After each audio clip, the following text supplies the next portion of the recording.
Hello, I'm Ian Jones from FESTIVE Road, the consultancy on a mission to create better travel and meetings management. Today I'm in conversation with Sammit Khandeparkar from the Springer Nature Group. Sammit, hello and welcome. Hi, Ian. When you think about 2022 and beyond, what do you think kind of key priorities are for the travel buying community? So it's going to be the rates. We've gone through a phase where everything was shut down. We don't know how much travel are we going to clock. Nobody knows the base figures or the numbers. So first is going to be preferred rates, preferred suppliers, and then safety, security if COVID still continues for a longer period of time. Colleagues are paranoid about travel. They need correct information. How is the insurance going to work? So I feel it's going to be where you start your travel from and how do you make them travel safe and securely and comfort them. Okay, and I think the rate is a really interesting topic. So I'm an ex-hotelier, and words like kind of baselining and things like that, they're irrelevant now in this current landscape. So I think it's quite interesting as an outsider now, I guess, kind of looking at that. So what are your thoughts on how that will move forward? So we have requested our preferred partners if they can hold on to the rates for the next 6 months. And then depending on how much we travel or what happens, we will start the conversations early next year. In terms of holding on to rates, how do you think, I guess there's a kind of curious juxtaposition here, isn't there? Because you as a corporate, you need some certainty about your rates and your program and so on. The hoteliers are sat there, they've been devoid of any revenue for a protracted period of time. So you've got certainty over here. They've got a bigger desire than ever to kind of drive revenue and so forth. And some of their other fringe benefits, like additional F&B, banqueting, conferences and stuff are still way down the line. How do you balance up those two juxtapositions there? So we have been very transparent. We have been communicating with our partners. We don't call them suppliers, we call them partners because they make our travel program what it should be. So we have communicated to them regularly and we have shown them where travel is started. And where travel is not going to start for the next 6 months, we have been upfront, transparent, and we've requested them if they can hold on. And wherever travel is started, I think they are offering the same rates, same benefits. Meetings and events is not of a utmost topic or urgency in Springer Nature. We are not going to have any major meetings or events. But yeah, most of the partners, because we have a very consolidated, comprehensive hotel program, they are holding on to the rates for us. Okay, no, it's quite interesting. So we're going to talk about digital and sustainability. So why have you chosen sort of digital and sustainability? Why do you think that's so important for the corporate travel manager at the moment? So what I did 5 years back when I joined Springer Nature is, my vision was a single OBT, a single TMC, a single payment service provider, and a single intranet site.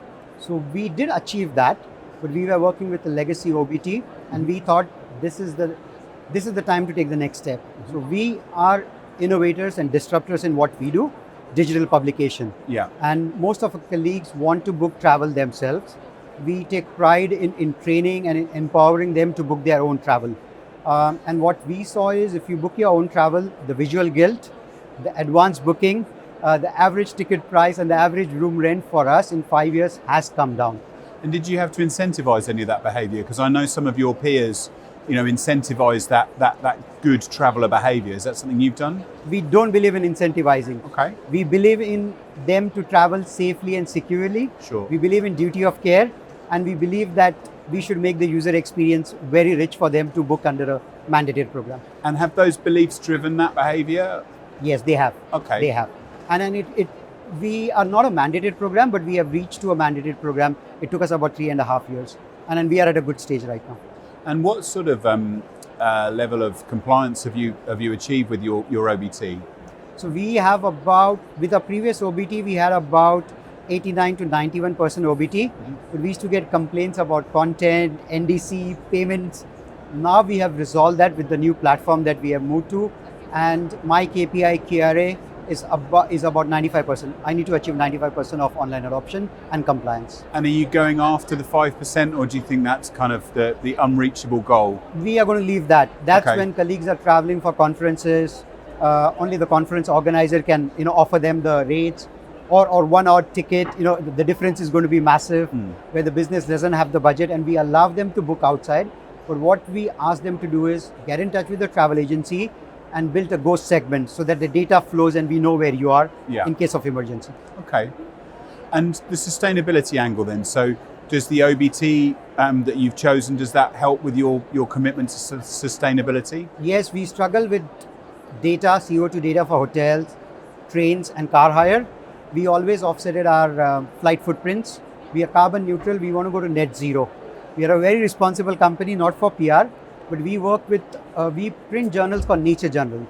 And it's a focus, company-wide focus. So now we have data and we are going to offset all our carbon footprints and also move to greener travel. So the offsetting thing is contentious sometimes, right? So how have you managed to sort of rise above that, particularly with your publications and your commitment to sustainability and the environment as a business outside of the travel sphere? So we have green offices, we buy green energy, we try to, we are disposing our garbage, we are recycling it, we advise our colleagues to cycle to office, we advise them to buy electronic cars. So on a company level, we are going green. Greener offices, we buy sustainable and green paper because we are a digital publication company, but we still have some publications.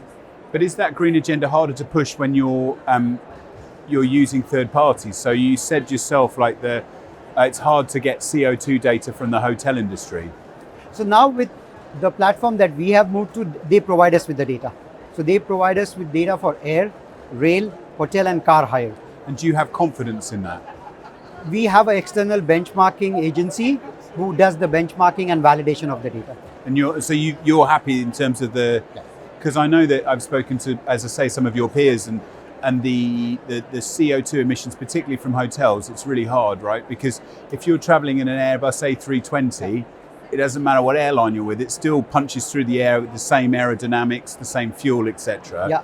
Whereas all hotels are different, right? So we are benchmarking, our external agency is really good. They are leaders and experts in CO2 offsetting and CO2 data, and the lady validates. So I get all the data and then she validates and goes through the checks and balances. And so if you've achieved all that, what's next? Where are we going subsequently with your, sustainability and so forth? So we are now working with our travel service provider to show options if there is a train option, and we will mandate that. We will educate our travelers. We are asking internal colleagues to go virtual for meetings. If they need to travel, we've got a pre-trip approval now, which is dynamic. So we are taking care of where you need to travel, where you can avoid travel, there are checks and balances implemented now. Okay, so reduction in travel where necessary. So kind of is it the end of the road warrior, or do you think there's still? No, people are traveling, colleagues will travel, but there were some road warriors who travel for the sake of traveling. Now they can't. Yeah, I don't think that's a bad thing though, right? You're just getting the ROI, and people who need to travel can travel more in fact now. So are you measuring the ROI of people's trips now? Is that part of the whole process? Yeah, that's been taken care of by the pre-trip approval, and it's going to be audited, and then we have a compliance committee set up for that. And presumably ROI is straightforward where someone's in a revenue generating role, but maybe where they're in a back office role, is it harder to measure that return on investment? So we've gone to businesses and we've identified what they do and why they should travel. And we have identified some baselines, and then the business is going to benchmark against it. That's very interesting. So moving on then, what should the travel buyer be thinking about in 2022? What would your advice to your peers and colleagues in the wider kind of corporate travel management space be for 2022 and beyond? One size doesn't fit all, but simplify your travel, make it simpler, and if you can consolidate and make it digital, there are agencies who can help you out with that. There are travel agencies now who can help you out with that.